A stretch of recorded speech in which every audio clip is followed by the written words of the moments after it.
est-ce vrai? Est-ce qu'il y a encore un job pour Thomas, enfin pour le trésorier de filiale? Est-ce que les banques ont un rôle à jouer dans tout ça?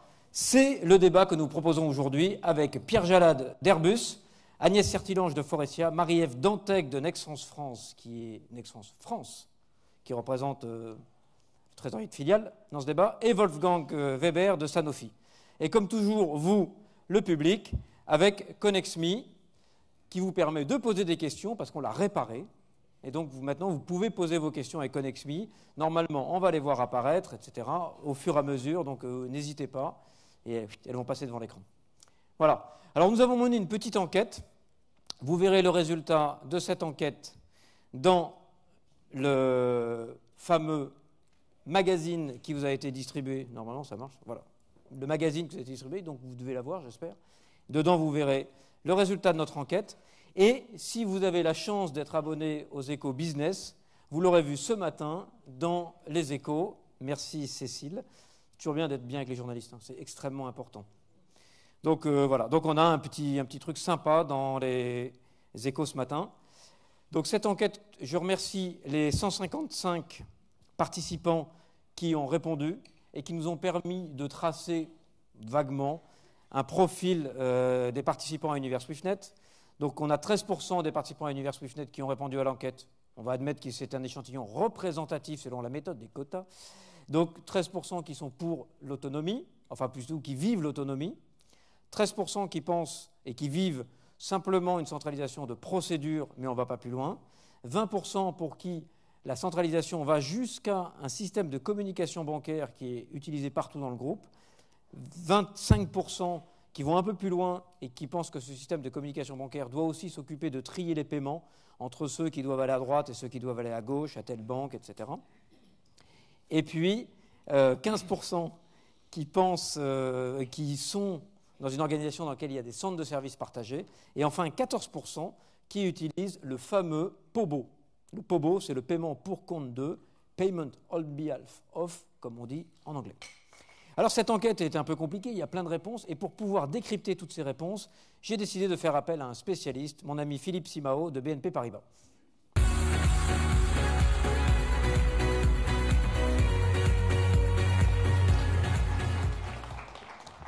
Alors Philippe, bienvenue sur ce plateau. Bonjour Hervé. Et donc finalement cette enquête que nous allons pouvoir décrypter ensemble, est-ce que vous pouvez nous expliquer pourquoi vous avez trouvé cette dimension? Comme il y a 7 nains, 7 branches dans le chandelier, 7 samouraïs et 8 days a week. 8 days a week. En fait, on peut dire qu'il y a globalement 3 principales dimensions. Tout d'abord, à cette centralisation des usines de paiement, une dimension centralisation des systèmes informatiques, de l'organisation opérationnelle, donc mise en place de centres de services partagés, et puis une 3e dimension principale, la structure de compte, la centralisation des structures de compte. Nous y reviendrons tout à l'heure sur ces 3 principales dimensions. Alors, on n'y est pas encore, on est encore loin du compte, 7. On peut rajouter à ces 3 principales dimensions 3 dimensions de périmètre, qui sont donc le périmètre fonctionnel. Quels sont les types de paiements qui sont pris en compte par la Payment Factory, fournisseurs, etc. Le périmètre géographique couvert par la Payment Factory, Eurozone, Worldwide. Et puis aussi la dimension, la temporalité. Est-ce que tout se fait d'un coup, un plan décennal ou compagnie? À cela vient s'ajouter les indispensables procédures communes. Donc 3 plus 3 plus 1 égale 7. Le compte est bon. C'est important parce que j'avais dit au départ qu'on aurait 7 dimensions. Et Wolfgang m'a demandé où étaient les 7 dimensions. Il a fallu qu'on les trouve. Mais c'est pas mal, on s'est bien débrouillé. Voilà. Et bien donc maintenant, nous allons parler de la première de ces dimensions, la dimension informatique. Alors la centralisation des outils informatiques, c'est historiquement le principal, le tout début, la toute première dimension qui a été mise en place par nos clients à la fin des années 80-90, donc au siècle dernier. Aujourd'hui, on est en 2015, le pas est beaucoup plus facile à franchir. On a des standards bien établis comme XML, SwiftNet, Cloud Computing et ainsi de suite. Merci beaucoup. Nous sommes allés interviewer notre ami Nicolas Murat chez Lafarge. Écoutez bien ce qu'il a à nous dire.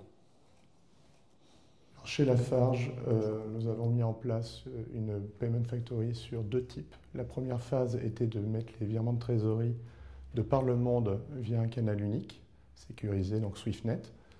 Et deuxième phase que l'on a démarré il y a maintenant 3 ans, qui est de migrer les virements de masse. Donc on a fait le choix d'avoir une Payment Factory que je qualifierais de légère, puisque nous mutualisons un canal, nous standardisons. Alors nous standardisons par la génération d'un fichier unique pour les banques, qui est un format XML ISO 20022.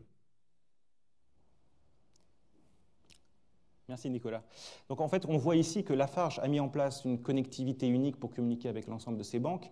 Certains de nos clients vont un peu plus loin avec la mise en place d'un ERP unique, plus ou moins intégré avec la connectique bancaire, et le tout communiquant autant que faire se peut en fonction des stratégies à travers le cloud.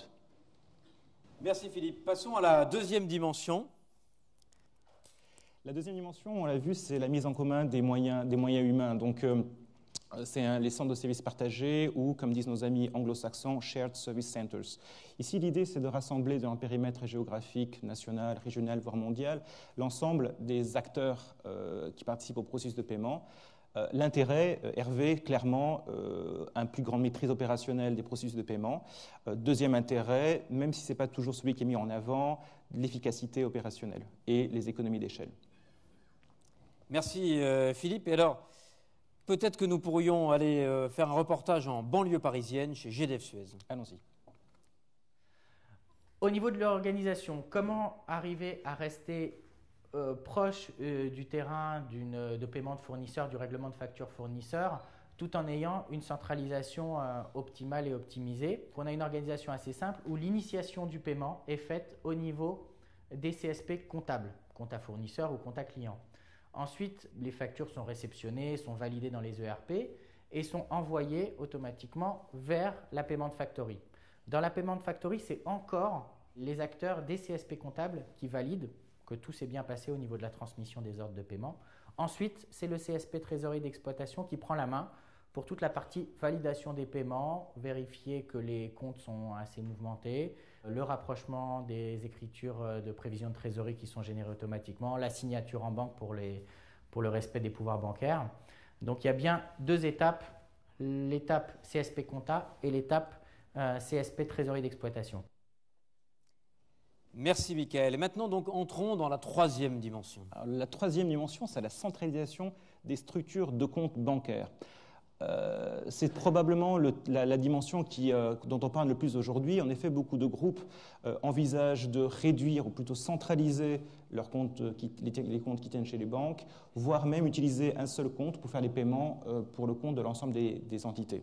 Effectivement, là, il y a deux modèles, Hervé. Il y a un premier modèle qui consiste à centraliser dans un même pays l'ensemble des comptes et filiales, ou un modèle plus abouti, plus pur, qui consiste à utiliser un seul compte bancaire pour faire des paiements pour le compte des filiales, le fameux POBO, Payments on Behalf of.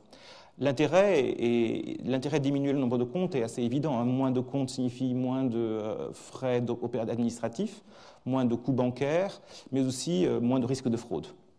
Alors, il y a un certain nombre d'enjeux liés à ce type de mode de fonctionnement.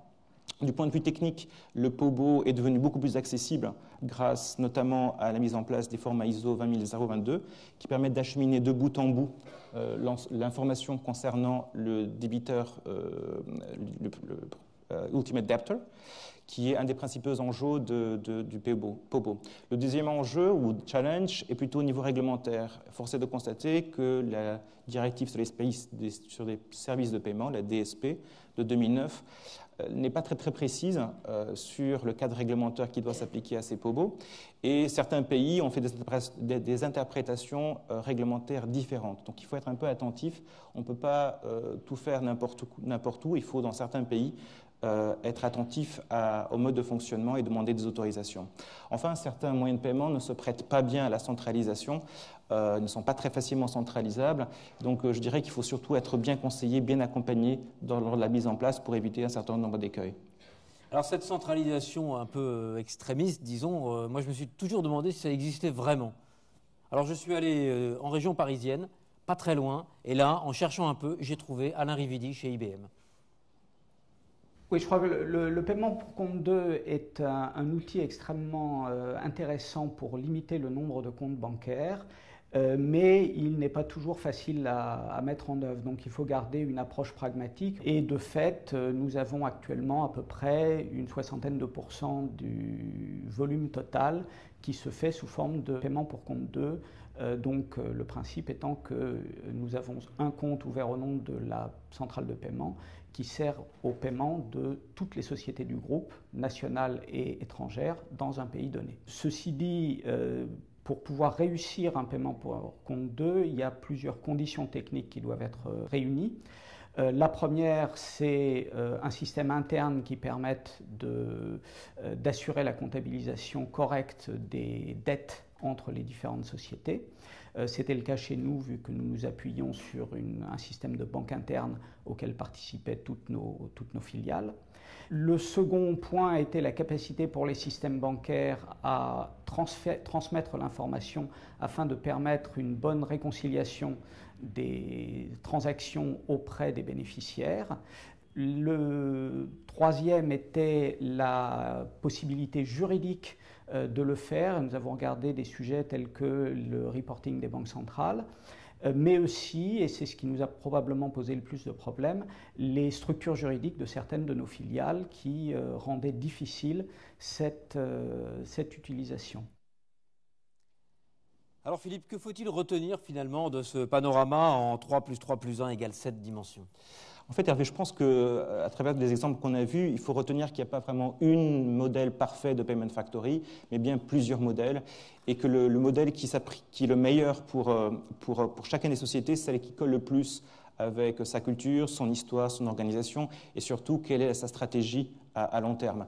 Donc dans ce domaine, je pense qu'il faut surtout... on est plus dans le domaine de la personnalisation, et là encore, c'est très important d'être bien accompagné. Merci Philippe. Et donc je vous propose maintenant de passer directement à notre grand débat avec vous, le public. J'ai vu beaucoup de réactions déjà passer sur ConnexMe. C'est assez formidable, ça marche drôlement bien ce truc-là. Pas toujours, mais là ça marche bien. Et alors donc je vous propose, mes chers amis, de parler avec vous de 4 sujets. On pourra en choisir d'autres, mais au moins 4, qui je pense vont vous intéresser. Le premier de ces sujets, c'est quels sont les types de paiements que l'on peut faire, et voilà, est-ce qu'on peut tout centraliser, et dans quelle approche géographique. Ensuite, deuxième question que nous pourrons aborder et qui va vous intéresser, est-ce que le paiement pour compte d'autrui, le fameux POBO, est vraiment la panacée? Troisième question, est-ce qu'il existe des véritables enjeux de réconciliation?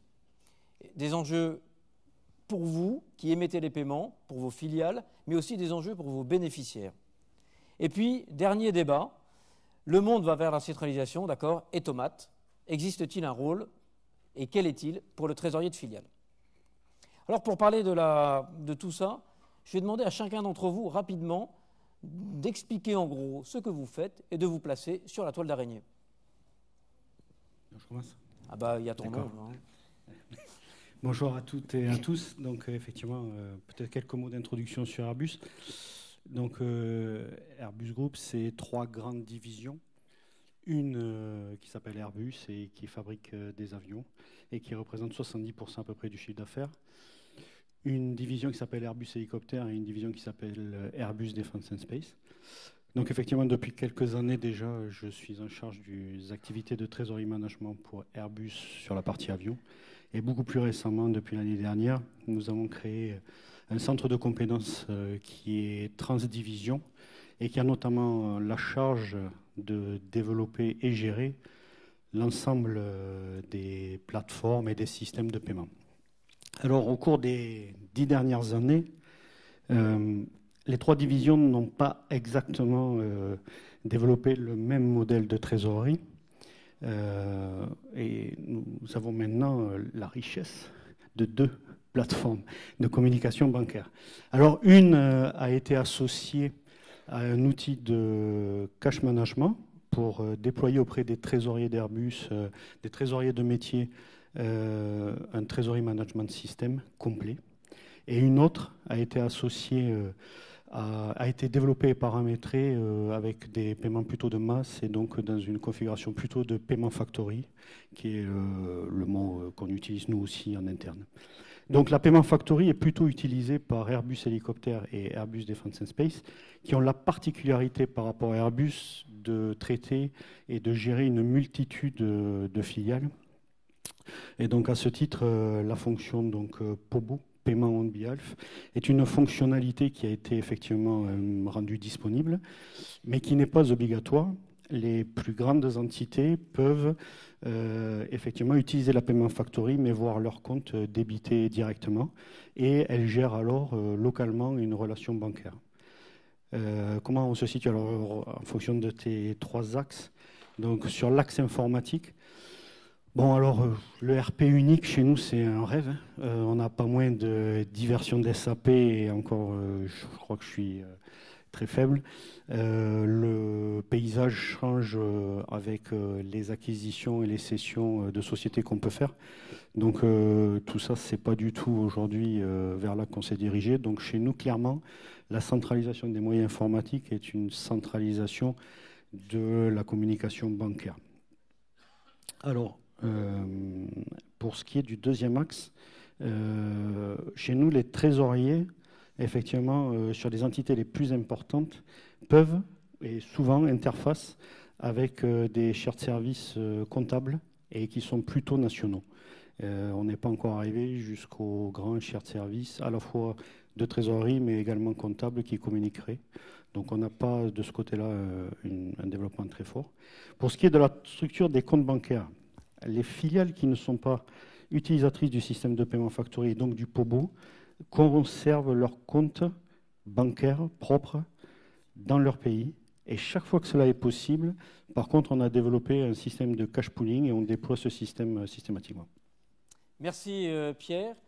Agnès, quelques mots sur Forcia? Oui, donc chez Forcia. Forcia est un équipementier automobile international qui fait un chiffre d'affaires de 18 milliards. Et nous avons récemment, donc nous sommes présents sur 34 pays avec nos clients. Et 4 grandes divisions, donc bloc avant, donc tout ce qui est pare-choc, tableau de bord, l'échappement, donc échappement, bloc avant, intérieur, et le dernier, voilà, j'ai oublié, je vous le dirai tout à l'heure. Mais nous l'avons tous dans notre automobile. Oui, les sièges, oui, regardez vos sièges, c'est chez nous. Voilà, les sièges auto.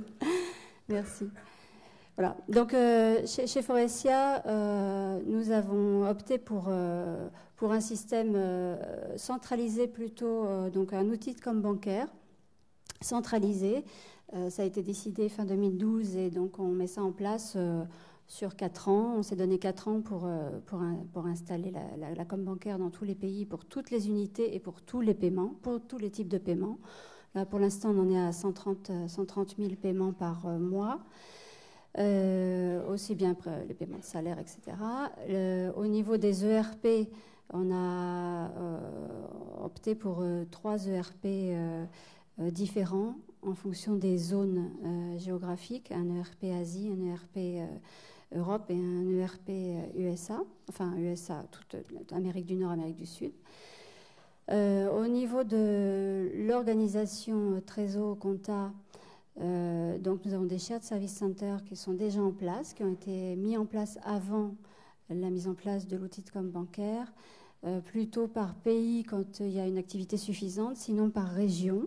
Donc tout ça est déjà en place. Et puis au niveau de la structure des comptes bancaires, on n'est pas encore très centralisé.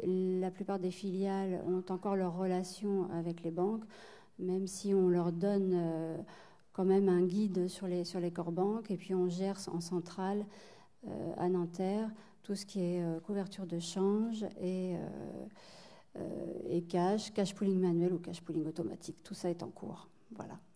Merci Agnès. Marie-Ève, chez Nexens, l'année dernière, nous avons eu Thomas qui était assis à peu près à votre place. Absolument. Et donc, avec James Bond. Et donc, Thomas nous expliquait un peu la vision, disons, du centre. Et ce qui nous intéresse maintenant, c'est la vision du centre, mais vue vue de la filiale. Bonjour à tous. Donc, pour ceux qui n'étaient pas là l'année dernière, donc, je rappelle simplement que Nexans, donc, c'est l'expert mondial du câble, du câble avec les applications électriques. On est présent sur tous les segments de marché, le bâtiment, l'industrie avec le oil and gas, l'aéronautique, le ferroviaire, les infrastructures avec la partie énergie. Et puis également sur une activité haute tension, où là, ce sont beaucoup de câbles sous-marins, donc des projets spécifiques. Donc depuis 2010, Nexans mène un vaste projet de refonte des outils de gestion de trésorerie qui avait deux objectifs. Le premier, c'était effectivement d'avoir un canal de communication bancaire unique, si possible pour toutes les filiales du groupe, afin que la trésorerie centrale ait une vue des flux, la meilleure vue possible des flux de paiement du groupe, et un autre objectif qui était la réduction des frais bancaires. Voilà. Donc, au niveau du système qui a été choisi par la trésorerie centrale, donc c'est l'ERP unique qui est SAP. Qui est déjà implanté chez eux, donc qui comprend la comptabilité, le module de communication bancaire et tout ce qui va être le système de gestion de trésorerie, money market, forex. Donc chaque filiale a son propre ERP. Donc pour certaines d'entre elles, elles sont déjà dans la version ECC6, c'est-à-dire la même version que la trésorerie centrale. Donc on optimise les synergies entre les systèmes.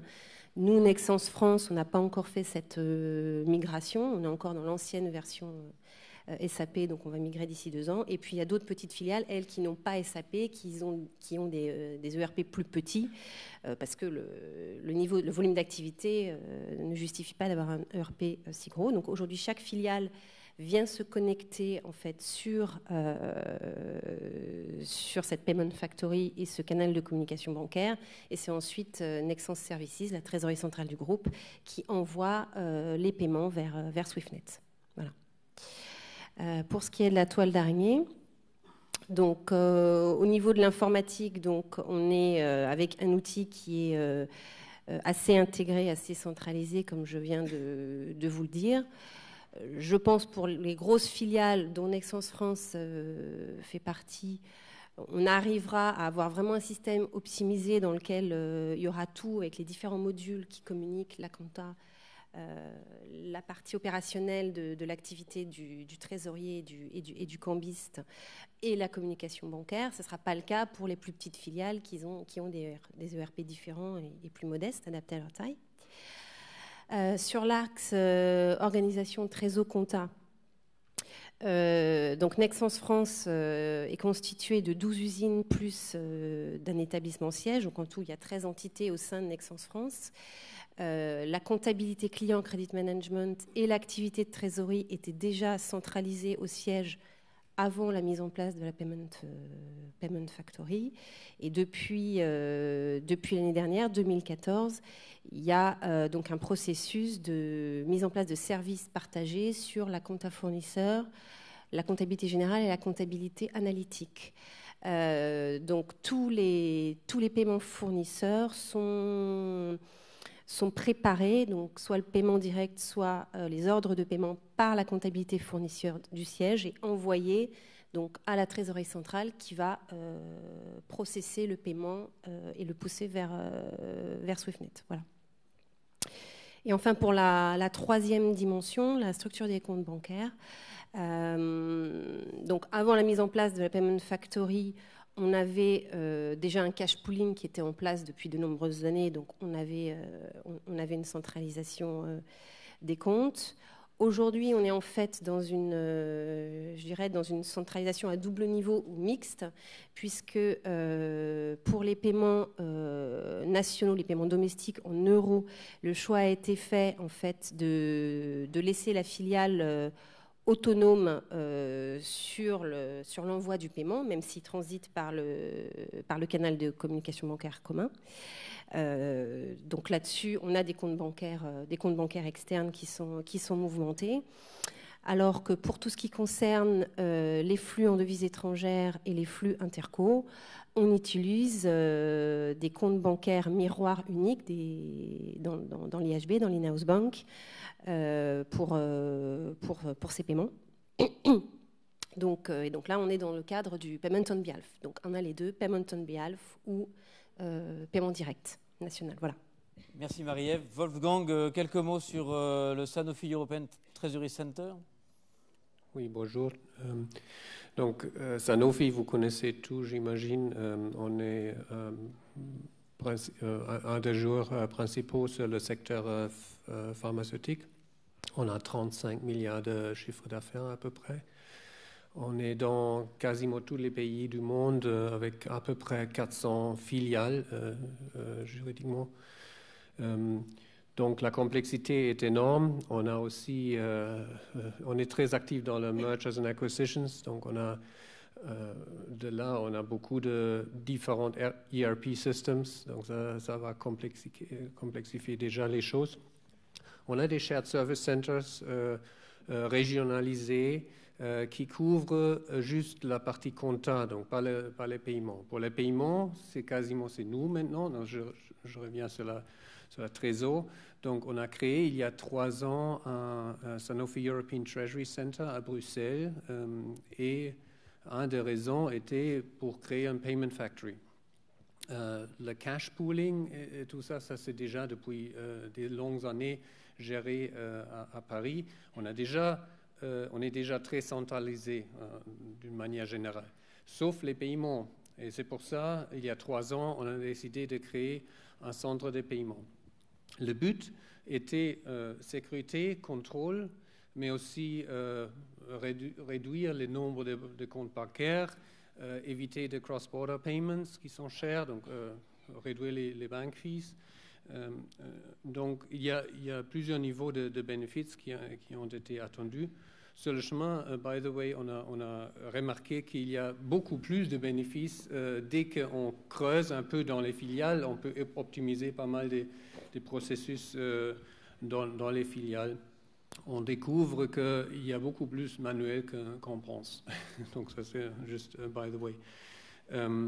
Donc le but c'était de couvrir tous les paiements dans toutes les devises, dans tous les pays, avec to the extent possible, on behalf of, donc pour compte de. Bon, ça c'est le but théorique. La réalité est évidemment différente parce qu'il y a des types de paiements qui sont compliqués. Par exemple, payroll, par exemple, tax. Il faut respecter les règles du pays. Donc, on a commencé avec les choses plus faciles, c'est le commercial payments. Donc, mais on couvre par ça 95% des paiements, même plus à la limite. Aussi, chèques, c'est un peu compliqué. Bon, on n'a pas intégré en Europe les chèques pour l'instant, mais on va les intégrer aux US. Parce que US, on a quand même, vous savez que US est très, très check-based. On a 80% de notre paiements qui sont toujours en chèque aux US. Et là, on va couvrir, on behalf of, dans la Payment Factory, les chèques aussi. Donc ça, c'est dimension régionale. Aujourd'hui, on a couvert 7 pays, les 7 pays principaux en Europe, 29 filiales. Donc on couvre à peu près 20-25% des paiements mondiaux, tout on behalf of pour l'instant. On a quand même, pour le design, on a 2 modèles. On a le on behalf of model et ce qu'on appelle central forwarding, c'est in the name of. Donc c'est le même principe. Les paiements seront exécutés, gérés par nous, mais le routing engine dans le système va décider pour certains pays que ce paiement-là ne va pas être exécuté via notre banque à nous, SETC, Sanofi European Treasury Center, mais par la banque de la filiale. Donc, mais la gestion même va être faite dans notre système, qui est SAP In-House Cash, by the way. Ce modèle-là, ce sera plutôt utilisé dans les pays un peu plus difficiles. Pour l'instant, les 7 pays qu'on a, ils sont les pays plus faciles. Concernant régional, donc pour l'instant, on travaille sur le US et le but, c'est de couvrir le monde, comme j'avais dit, mais ça va durer certainement plusieurs années. C'est un projet assez lourd, comme vous pouvez imaginer. Oui, ça c'est la dimension régionale. Et il y a un projet qui est maintenant très important pour nous. On a décidé, le CFO a décidé, il faut avoir un Restricted Party Screening, donc un Sanction Party Screening, à 2 niveaux. Niveau Master Data, donc dans les filiales, et en plus, chez nous aussi. Dès qu'on envoie un fichier à la banque, ça va être screené par un système contre des listes noires, des blacklists. Ça, c'est un projet qui est lourd et qui vient on top pour l'instant.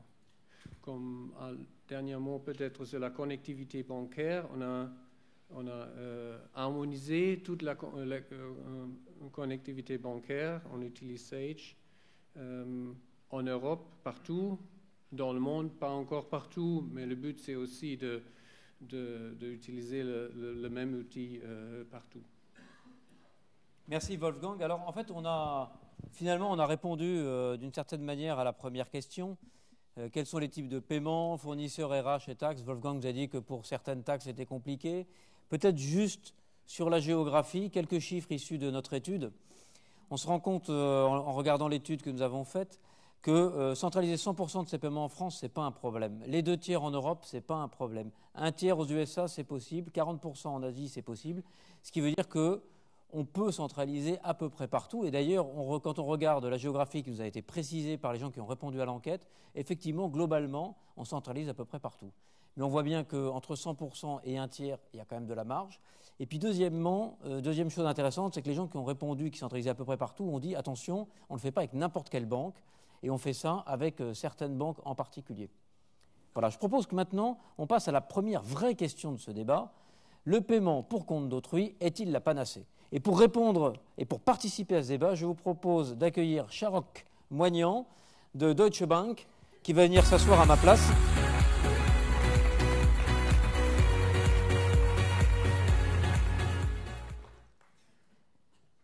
Merci Sharok. Donc tout le monde est là, vous êtes 5, mais avant de vous laisser la parole, je voudrais juste demander à mon ami Michael ce qu'il pense du paiement pour compte 2. L'impact de ce choix de ne pas faire de paiement pour compte 2 a été, comme je le dis, une augmentation très forte du nombre de comptes bancaires, puisque chaque entité juridique doit posséder ses propres comptes bancaires. Mais la mise en place de CSP facilite l'efficacité du travail au quotidien, puisque avec une bonne circularisation des pouvoirs bancaires, on arrive quand même à centraliser toute la partie workflow de validation des paiements au sein d'une ou plusieurs mêmes équipes. Donc la multiplication des comptes bancaires et l'automatisation des rapprochements automatiques des comptes bancaires à partir des relevés importés le matin n'est pas vraiment un problème, ce qui fait qu'aujourd'hui on ne s'intéresse pas plus que ça à l'option paiement pour compte 2. Voilà, pour qu'il y ait un débat, il faut qu'il y ait des positions tranchées, des pour, des contre. Merci Michael, je savais que je pouvais compter sur toi. The floor is yours. Toi, tu es censé dire que c'est vachement bien et que… Oui, bonjour à tous d'abord. Je me réjouis d'être là parmi ce panel distingué. Je dirais qu'il n'y a pas une seule réponse à cette question, un petit peu comme a dit Philippe au début. Et deuxièmement, que cette question dans les 3 dimensions du sujet, c'est peut-être la dimension qui apporte le moins d'économies en termes de gains financiers, je dirais. On va en parler un petit peu plus tard, mais d'un point de vue plus fondamental, je suis un peu fataliste, je pense que sur la tendance à très long terme, on va vers ce genre de structure. Parce que les mouvements de fonds, il y a deux tendances contradictoires. Il y a un mouvement de fonds et un mouvement à court terme aussi qui va un petit peu à l'encontre de ça. Mais à terme, pour plusieurs raisons, notamment les avancées technologiques en termes de systèmes d'information qui facilitent en quelque sorte le rapprochement bancaire qui est un petit peu lié à ce genre de structure. Deuxièmement, on a mentionné un petit peu la réglementation, et cette fois côté corporate, en ce qui concerne les responsabilités des cadres financiers pour ce qui est le paiement des flux commerciaux, financiers, etc., pousse ensuite aussi à la centralisation. Troisièmement, la centralisation également des comptes. Troisièmement, il y a cette demande permanente de générer des économies. Je vous ai dit, ce n'est pas énorme parmi les trois, mais il y a quand même des économies à faire. Et quatrièmement, c'est le fait que le rôle de la trésorerie, et je sais qu'on va en parler plus tard, ce sera intéressant d'avoir votre point de vue, évolue. On voit ça au niveau européen, on voit ça au niveau international. Je pense que les trésoreries au niveau du parent, au moins, sont poussées à passer moins de temps sur les procédures de paiement et plus de temps sur tout ce qui est BFR et des gains à ce niveau-là. Ça, ce sont, selon moi, les raisons pour lesquelles la tendance à très long terme, et très long terme, ça peut être une décennie, va dans ce sens. Mais quand même, il y a, à court terme, il y a pas mal de facteurs qui freinent de manière significative ce mouvement. D'abord, c'est la réglementation, cette fois-ci côté banque, sur le blanchiment d'argent, sur l'utilisation des comptes, un compte unique par plusieurs entités légales. Je peux vous dire que personnellement, j'ai été impliqué dans pas mal de discussions avec les autorités de réglementation bancaire pour leur expliquer ce genre de structure pour répondre à leurs craintes, et cela va prendre beaucoup plus de temps parce que ce mouvement-là va dans le sens inverse en fait. Donc ça, c'est la première raison. Deuxième raison, c'est le coût exorbitant des projets informatiques, de tout centraliser, avoir une instance unique de SAP par exemple, qui n'est pas quelque chose à la portée de tout le monde et à court terme. Troisièmement, il y a le facteur encaissement. J'ai vu qu'il y avait une question sur les encaissements. On parle beaucoup de paiements pour le compte 2, mais si on veut éliminer les comptes bancaires, il faut avoir des encaissements pour le compte 2 aussi, et ça, c'est encore 10 fois plus difficile, également pour le côté rapprochement. Donc ça va prendre du temps aussi. Et il y a aussi le cadre juridique. Donc, je pense que Philippe, tu l'as mentionné, le cadre juridique incertain aujourd'hui des banques internes du groupe, ce qui limite, si vous voulez, la portée géographique de ce genre de solution.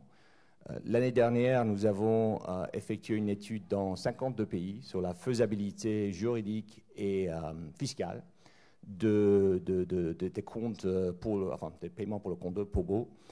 Et on a eu, pas 52 réponses différentes, mais beaucoup de solutions différentes, ou situations différentes dans les pays qui limitent un petit peu la portée géographique, ce qui est possible de faire à court terme. Dernièrement, je dirais, il y a la culture de l'entreprise aussi, la culture de l'entreprise décentralisée, qui, pour pas mal d'entreprises, était un petit peu le secret du succès. Être proche de leurs clients, le rôle de la trésorerie, même dans les filiales importantes, et parfois de financer les clients qui sont dans le pays. Donc ça aussi, je pense que ça va prendre du temps à évoluer. Donc je pense que tendance à long terme, mais à très court terme ou à moyen terme, je pense que ça ne va pas aller tout à fait dans ce sens à 100%. Pierre, peut-être quelques mots sur ce sujet qui t'est cher. Je pense que je suis tout à fait d'accord avec le constat. Je pense qu'à court terme, en tout cas nous, on a fait le choix de ne plus faire de POBO.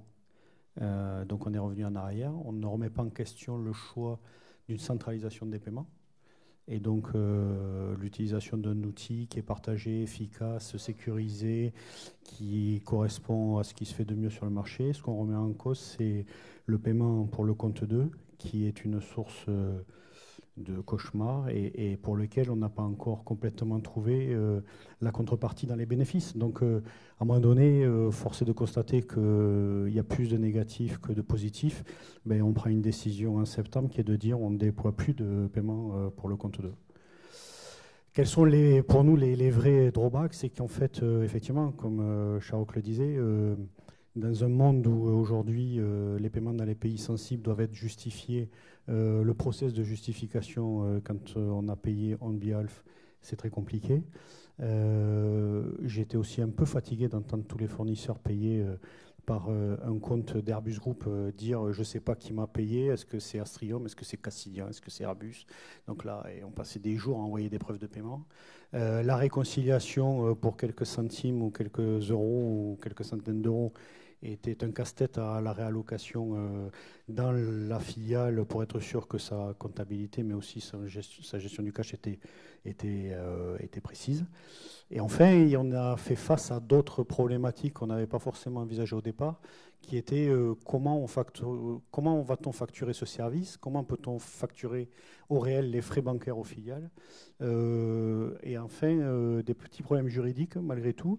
Quand vous payez vos employés depuis un compte on behalf of, il y a certains pays pour lesquels ça pose d'autres problématiques et ils veulent être payés par la société qui les emploie. Donc à l'arrivée, le nombre d'exceptions fait que finalement le paiement en direct a encore de beaux jours devant lui, alors que la centralisation des paiements est, je pense, une évolution très positive. Marie-Ève, peut-être quelques mots sur la particularité de Nexens, donc une grosse partie de paiements domestiques qui ne sont pas faits en paiement on behalf of, oui. Et en revanche, une partie qui sont faits dans ce cadre. Oui, alors déjà, il y a un choix qui a été fait par Nexens dès le début du projet, c'est de mettre dans cette structure que les paiements fournisseurs. C'est-à-dire que toutes les problématiques de impôts, taxes, RH, cotisations sociales, etc., ne sont pas dans le périmètre du projet. Donc effectivement, je pense que déjà, ça évite un certain nombre d'écueils, comme ceux dont parle Pierre. Et effectivement, alors, pour ce qui est des paiements nationaux, ce qu'on peut dire, c'est qu'on n'a pas beaucoup progressé en termes de réconciliation. Donc là, je parle de la réconciliation entre nos filiales et le fournisseur, par exemple, ou si nous sommes clients et que nous recevons un paiement. Hein. Je ne parle pas de la réconciliation interne, j'allais dire, entre la filiale et la centrale de paiement, qui, je pense que, bon an, mal an, fonctionne plutôt bien. C'est vrai que nous, aujourd'hui, on est toujours à envoyer à nos fournisseurs des courriers postaux. C'est-à-dire qu'on n'a pas du tout tiré bénéfice des possibilités de SEPA, parce que ce n'était pas une priorité au moment du démarrage. On sait qu'il est sûrement possible de faire des choses, mais c'est comme d'habitude. Il y a un objectif du projet, on a démarré, et puis après, le quotidien reprend le dessus et on ne va pas jusqu'au bout de l'optimisation. Donc, pour ce qui est des paiements on behalf, donc nous, on n'a que les paiements fournisseurs, donc soit en devises étrangères, soit les paiements interco qui sont dans le périmètre. Et pour ça, je dirais, moi, ça me semble assez logique et cohérent, le fait de mettre la banque référente qui a été choisie de la devise dans le pays de la devise. Donc ça, c'est une logique très SEPA, comme on en discutait. Ça permet de réduire les frais bancaires, ça c'est sûr.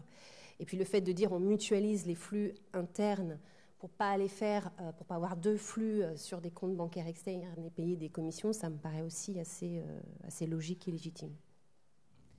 Merci. Wolfgang, peut-être quelques mots, parce que 25% pour l'instant des paiements dans la Payment Factory restent 75%. Donc il y a encore un gros travail. Et est-ce que toutes ces questions autour du payment on behalf, finalement, te disent qu'il faut réfléchir ou bien non, on continue? C'est un débat, donc il faut que les questions soient... Je ne crois pas que ça va changer. Notre vision reste la même. La vision est quand même long terme stratégiquement. On veut réduire le nombre de comptes dans les filiales. Et c'est vrai qu'il faut centraliser aussi les encaissements, c'est vrai, mais il y a aussi pas mal de comptes pour l'instant qui sont utilisés juste pour les paiements. Et eux, on peut fermer. Ça, c'est une dimension. L'autre dimension, c'est les communications bancaires locales. Il y a des plateformes de communication locales qui existent. On n'aura plus besoin dans l'avenir si on paye on behalf of. Ça, c'est les dimensions qui sont quantifiables. On peut essayer de quantifier le bénéfice, mais il y a aussi des dimensions pas quantifiables. C'est le niveau contrôle. On est quand même, si on fait les paiements nous-mêmes, on est on gère les paiements nous-mêmes directement et c'est plus facile d'avoir le même niveau de contrôle, de sécurité, y compris le sanction screening par exemple, si on a tous dans la main. Bon, est-ce qu'on est aujourd'hui dans les 7 pays que je mentionnais, est-ce qu'on a déjà retired, comme on dit ça en français, fermé les banques locales? Non. Pourquoi? Parce qu'on n'a pas encore couvert tous les paiements, pour des raisons déjà évoquées. Et aussi, il faut avoir un disaster recovery backup solution. Donc ça, c'est aussi une raison, si on n'a pas encore, bon, fax payments ne sont pas vraiment un backup solution pour nous. Il faut quand même rester dans les electronic payments. Et pour l'instant, on laisse le processus local up and running en doute pour retomber sur ce processus. Les questions juridiques sont compliquées dans le sens où dès que les pays sont un peu plus difficiles, et en Europe c'est même le cas pour l'Italie par exemple, c'est pas évident de décider pour paiement pour compte d'eux. Ça c'est une dimension difficile. Donc on aura certainement sur plusieurs pays le modèle in the name of à la place de on behalf of. Mais ça reste notre but de couvrir le plus possible dans le système on behalf of. Chirac, quelques mots, oui. Une question sur... Est-ce que selon le panel, la solution dépend également du nombre d'entités légales qui existent? Parce que dans ton cas, il y a 400 entités légales. Airbus, j'imagine, il y en a beaucoup moins. Non, beaucoup plus. Ok. Est-ce que ça, c'est un critère? J'ai les deux. C'est que Airbus, oui. Airbus, maintenant, c'est aussi EADS. Hein. Exactement. Bon, dans ton cas, tu as moins de comptes tout d'un coup. Est-ce que c'est un critère? Le critère, je pense que la taille est le critère, en fait, pas le nombre. Je pense qu'en fait... il y a une dimension qui a été effectivement évoquée par Wolfgang, qui est de dire c'est plus facile en centrale de contrôler, mais en même temps c'est un choix d'organisation qui correspond à mon avis à un nombre et à une matrice nombre-état. C'est-à-dire que si vous avez beaucoup de grosses sociétés, je pense qu'il y a un risque personnel, et c'est ce que nous on a fait l'autre choix, c'est de ne pas former localement des gens qui peuvent contrôler pour vous. Par contre, si jamais il y a une multitude de petites sociétés où il n'y a pas forcément quelqu'un dédié, il y a sûrement un avantage à s'assurer qu'il y ait un contrôle de fait qui soit fait en centrale. Je pense que ce n'est pas tant le nombre, il y a aussi la taille qui est très importante. Chez Forestia, on s'est posé la question au moment de la mise en place de l'outil de compte bancaire, paiement pour compte d'eux ou pas. Et c'est un projet, à mon sens, beaucoup plus lourd à mettre en place. Et la priorité, c'était vraiment la sécurisation des paiements. Donc, on a dit, OK, on verra ça plus tard. Mais quand j'entends Pierre, je me dis, ça ne me tente pas trop. D'un autre côté, la rationalisation des comptes bancaires et la réduction des coûts, c'est aussi notre affaire à tous. Voilà, donc ça se discute toujours, mais ça ne donne pas très envie quand même. C'est une balance. C'est presque un mot de conclusion du sujet, non? Ouais, parce qu'il y a quand même quelques avantages, mais moi j'ai fait un autre choix, effectivement, mais ça reste une balance toujours, c'est jamais tout noir ou tout blanc. Il y a d'autres problèmes qui se créent, il y a effectivement un certain nombre d'avantages au paiement pour compte d'autrui, qui est la rationalisation des comptes bancaires. Je pense qu'on peut le faire par d'autres moyens, avec des règles fortes au niveau des filiales, mais c'est quand même un très très grand accélérateur, le paiement pour compte d'autrui, puisqu'en fait ça légitime cette rationalisation. Il y a d'autres avantages, il y a des avantages, mais attention à l'organisation et vers où on veut aller en fait. Voilà, merci Chirac, merci pour cet apport, je trouve assez important, parce que souvent on a l'impression que c'est très facile, et en fait on voit que dans 10 ans ça sera certainement plus facile que ça ne l'est aujourd'hui. Charles-Henri, maintenant j'aimerais bien que tu viennes nous parler un tout petit mot, mais pour nous parler d'un projet que tous nous avons envie de voir probablement arriver à propos de la réconciliation. Et en fait, donc, Charles-Henri, HSBC, est en train de travailler sur un sujet qui s'appelle Extended Remittance Information. Et voilà, le slide s'affiche. Et tu as quelques mots pour nous parler de ça. Alors, quelques mots, oui. En parlant de POBO, en parlant de robots, etc., il y a une chose qui m'a sauté aux yeux, c'est l'aspect réconciliation. Vous avez tous soulevé le problème. Quand je paye pour le compte des filiales, le principal handicap, c'est comment j'informe le bénéficiaire. Comment j'informe le bénéficiaire des factures payées et comment je m'assure que j'évite un flot d'appels téléphoniques, de courriers papier, soit d'investigation de la part de mes bénéficiaires, soit de la part de mes fournisseurs qui viennent polluer le travail de mes équipes paiement et de mes équipes receivables, que ce soit des équipes centralisées ou délocalisées. Alors chez HSBC, on a travaillé sur la question et le point de départ, ça a été de dire, mais finalement en Europe, si on regarde l'Europe, beaucoup de nos clients ont dû faire un investissement massif pour rejoindre le CEPA, être prêts pour le CEPA. Et finalement, plus on les écoute, plus ils nous disent c'est gentil l'XML, c'est gentil le CEPA, mais finalement je fais des paiements comme on en fait depuis 1 siècle, 2 siècles, 3 siècles en fonction de l'ancienneté, et cela ne m'a rien apporté.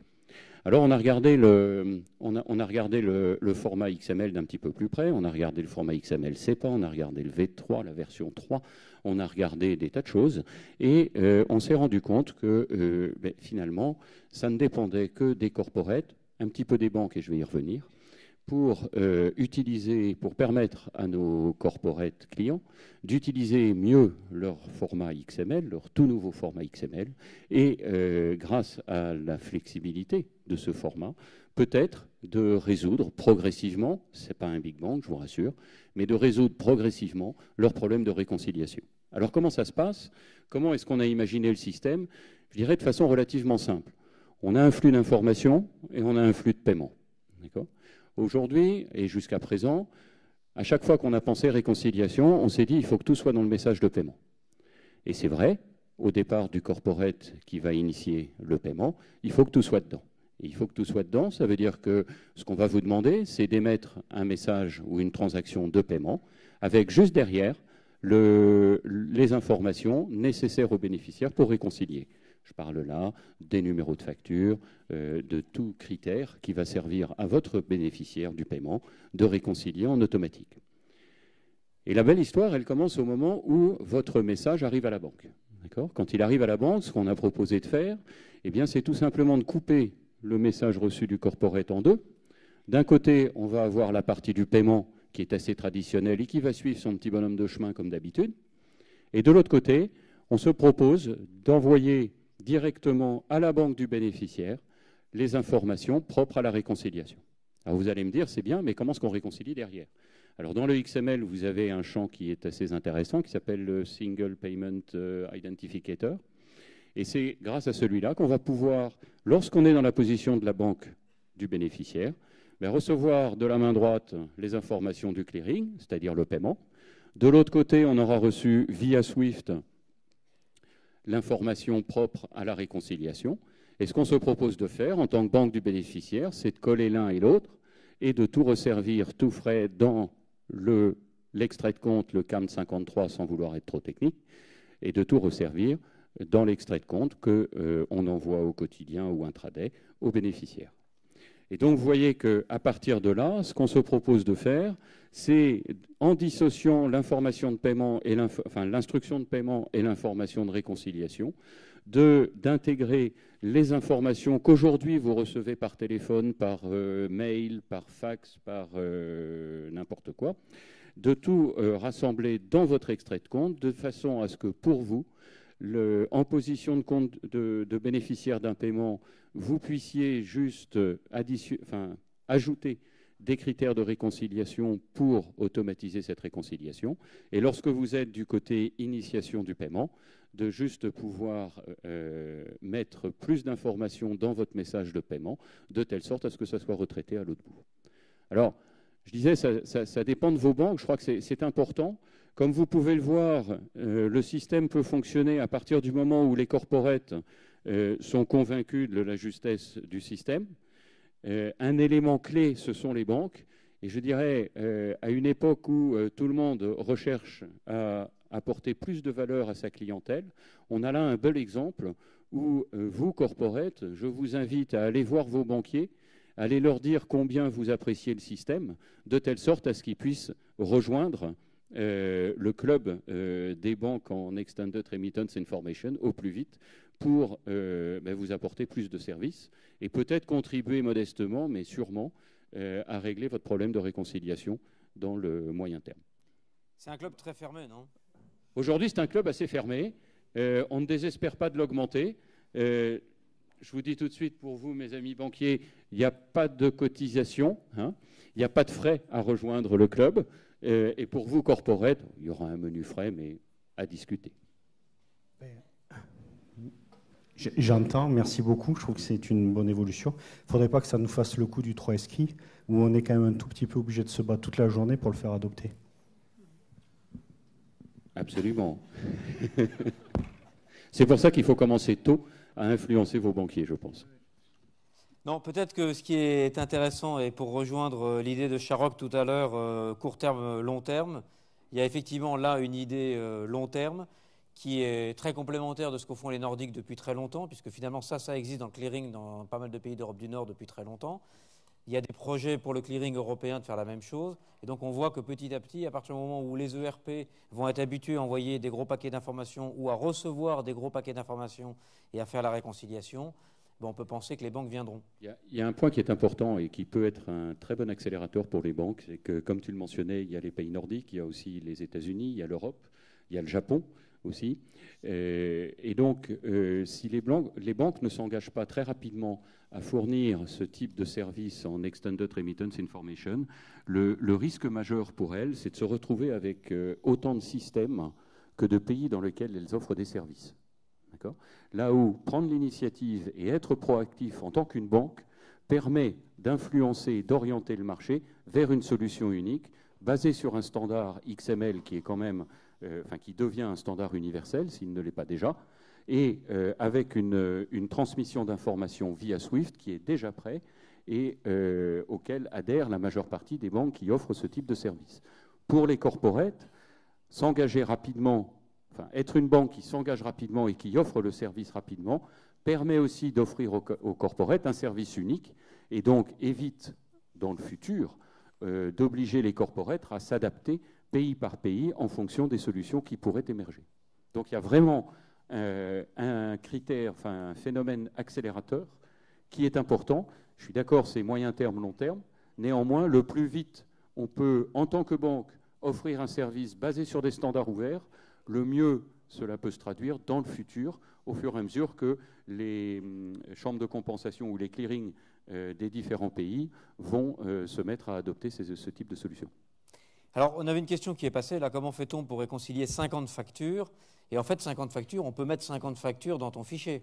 Alors, on peut mettre la logique de cette structure-là, c'est que la partie information est une partie qu'on appelle Structured Extended Block et qui se répète autant de fois qu'il y a de factures payées. Si vous payez en un seul coup, au travers d'une seule transaction, 70 factures, vous allez attacher 70 Structured Extended Block dans lequel vous allez pouvoir mettre le numéro de la facture payée, éventuellement les credit notes qui s'appliquent, éventuellement la date de la facture, la date du paiement, etc., etc. Le taux de remise, le taux de TVA, tout ce que vous voulez mettre. Et quelle est la limite? Il n'y a, en théorie, pas de limite au nombre d'extended blocks que vous pouvez associer à un message de paiement. La seule limite qui peut exister, c'est la limite de traitement éventuel de la banque. Et là, c'est à chacune des banques de calibrer le système. Merci, Charles-Henri. J'avais une question de Michael. Michael nous demandait pourquoi on est obligé de découper notre fichier en 2 morceaux et pourquoi on ne peut pas tout faire passer par le même morceau. Et donc, voilà. Alors, la réponse est très, très simple. La majeure partie des clearings aujourd'hui ont entre 15 et 25 ans d'âge. Autant vous dire que leur flexibilité n'est plus à démontrer, elle est totalement inexistante. Et en moyenne, on ne peut passer que 8 caractères de référence, 8 à 12 caractères de référence au travers d'un clearing. Donc la logique qui nous a fait découper le message pour les banques ça a été de dire soit on attend que les clearings s'adaptent, et je pense qu'on sera tous à la retraite le jour où le premier clearing ira live, soit on dissocie le flux d'informations du flux de paiement. Merci Charles-Henri. Donc vous avez tous compris, si vous souhaitez que ce magnifique système existe, allez voir vos banquiers en leur disant « je l'ai vu à la télé et je le veux ». Dernière partie de notre débat, le monde va vers la centralisation, oui, mais et tomate, y a-t-il vraiment un rôle pour le trésorier en filiale? La parole est à Marie-Ève, qui est notre trésorière filiale. Alors moi, je vois deux conséquences directes de la mise en place de ces centrales de paiement pour le trésorier filial. Le projet chez Nexens, comme dans beaucoup de corporates, je pense, il a commencé par une phase de rationalisation bancaire, de manière à diminuer le nombre de partenaires bancaires, obtenir de meilleures conditions, etc. Et tout ça, ça a été pris en main par la trésorerie centrale, géré par le biais de RFP, dans lequel les trésoriers filiales n'ont pas été du tout impliqués. Et de facto, aujourd'hui, en fait, le trésorier filial, quelque part, il est complètement dépossédé de cet aspect de son métier. C'est-à-dire que c'est plus lui qui gère la relation bancaire, c'est plus lui qui peut négocier en direct avec les banques, il doit en référer à la trésorerie centrale pour tout. Et c'était une facette importante du métier du trésorier qui, quelque part, disparaît. Donc ça, c'est le premier élément. Le deuxième élément, c'est qu'aujourd'hui, le trésorier filial ne fait plus partie intégrante du process de paiement. C'est-à-dire que la comptabilité fournisseur prépare le paiement direct domestique ou l'ordre de paiement qui est envoyé dans la Payment Factory, et c'est la trésorerie centrale qui exécute le paiement. Donc le trésorier filial n'existe plus dans ce process. Bien sûr, il a accès à l'information parce qu'avec cet outil unifié, on peut voir la liste de paiements qui ont été processés, mais il a un rôle opérationnel beaucoup moins prégnant, et notamment, il y a une distanciation qui se fait avec l'opérationnel. Il va avoir beaucoup plus de mal à jouer son rôle d'alerte. Je prends un exemple qui a eu lieu il y a pas très longtemps. On avait un paiement de cuivre en dollars à faire, donc ce sont des appros fournisseurs extrêmement sensibles sur lesquels on n'a pas trop le droit à l'erreur. Donc on avait fait, nous, l'opération de change d'alimentation, d'achat de dollars pour alimenter le compte, et la comptabilité fournisseur a oublié de lancer le paiement. Et hier, comme on aurait été responsable d'exécuter le paiement, on aurait réagi en disant « Attends, on a acheté des dollars, j'ai des dollars sur le compte, je ne vois pas le paiement arriver, qu'est-ce qui se passe ?» Aujourd'hui, qu'est-ce qui s'est passé ? En fait, on s'en est aperçu le lendemain. Quand on a fait la position de trésorerie et qu'on a voulu faire le rapprochement, on a des dollars, on n'a pas de paiement en face. Voilà. Donc, je pense qu'en termes de réactivité, ce n'est pas forcément une bonne chose que tout soit parti à la trésorerie centrale, qui, elle, n'a pas cette vision business. Voilà. Je vous donne quelques mots chez Sanofi. Le trésorier de filiale existe encore, il n'existe plus, il est revenu, il est reparti, où en est-on ? Oui, bon, déjà, ça dépend vraiment de la taille de la filiale, évidemment. Il y a des petites filiales, ils ne sont pas de trésoriers, c'est intégré dans le compta. Je vois une tendance qui reverse un peu. Il y a quelques années, on a dit, bon, comme on centralise tout à la maison mère, on n'a plus besoin d'un trésorier. Là, maintenant, on a découvert qu'il y a quand même un manque de cash mindset, je dirais, s'il n'y a personne dans la filiale responsable pour la trésor, si c'est couvert par les comptables, ils ne sont pas vraiment cette espèce de cash mindset. Et dans un monde où le cash devient de plus en plus important, aussi je pense en working capital management qui est beaucoup plus important aujourd'hui probablement qu'il y a quelques années, DSO, DPO management, donc ça c'est des éléments où on a besoin de quelqu'un sur le terrain qui est gatekeeper of cash dans les filiales quasiment. Sur la Payment Factory même, c'est vrai qu'il y a pas mal des choses qui sont plus faites localement, qui sont maintenant faites par nous, mais ce n'est pas tout non plus. Donc il y a quand même des choses qui restent à la filiale. Et dès qu'un filiale a une certaine taille, un certain nombre de paiements, ça a du sens d'avoir quelqu'un qui est responsable vraiment pour la trésorerie à la filiale. Agnès, chez Forcia, l'idée c'est quoi? C'est plus de trésoriers, moins de trésoriers? Autant de trésoriers. La mise en place de la Payment Factory n'intervient pas sur le job des trésoriers, dans le sens où les paiements sont émis par nos filiales, par les shared service centers. Mais les trésoriers, vraiment, on compte toujours sur eux. Alors, les trésoriers, c'est plutôt, je rejoins Wolfgang là-dessus, en fonction des tailles des unités et des régions. On a plutôt des trésoriers régions ou des trésoriers pays que des trésoriers filiales. Il n'y a pas de trésorier filiale. Et on a besoin d'eux, justement, pour plutôt la gestion du cash, dans le sens où prévision de trésorerie et suivi du risque de change. Et on a besoin vraiment d'eux sur ces points-là. La gestion des paiements, l'envoi des paiements, la compta paye les fournisseurs, les salaires sont payés, enfin voilà. Et vraiment, on a toujours besoin de nos trésoriers dans ce sens. Prévision de trésorerie et gestion du risque de change, plutôt. Et chez Airbus, Culture Cash? Alors effectivement, nous on a un peu le luxe d'avoir testé les deux en parallèle, historiquement. Et bon, comme on a pris une décision d'arrêter le POBO, que je vais peut-être reconsidérer avec les évolutions proposées, mais on a été plus loin. On a effectivement aussi restructuré les aspects trésorerie et on n'a plus de trésorerie centrale, puisque les phénomènes qui avaient été décrits par Marie-Ève sont effectivement des phénomènes qu'on a pu constater. Partout où on a centralisé, on a perdu le grip avec le business et les opérations. Ce genre d'événement a pu arriver plusieurs fois. Et donc aujourd'hui, on est plutôt dans la phase où on a fait ce constat que ça a changé le métier. Comme si vous prenez un DAF, vous lui sortez la trésorerie, les taxes, vous n'allez plus pouvoir l'appeler un DAF, vous allez l'appeler contrôleur de gestion ou autre chose. Un trésorier, pour nous, si vous lui sortez sa compréhension des paiements, si tout ça devient une boîte noire, si vous lui sortez sa relation bancaire, vous n'allez plus attirer un profil de trésorier, vous allez attirer un autre profil.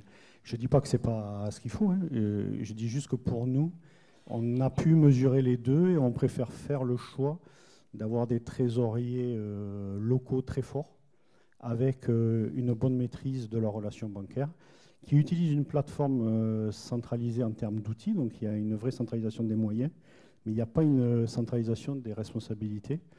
Et à partir de là, effectivement, on est en train de reconstruire un certain nombre d'équipes locales pour reprendre un petit peu le grip sur les opérations.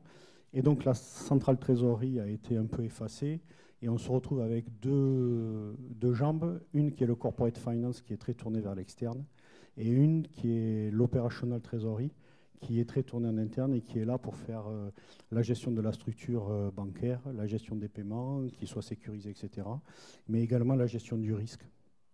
Alors, en préparant, tu me racontais une histoire que je trouve intéressante. Quand vous avez des demandes d'évolution à faire auprès de votre éditeur de plateforme de com bancaire, comment ces trésoriers locaux interagissent?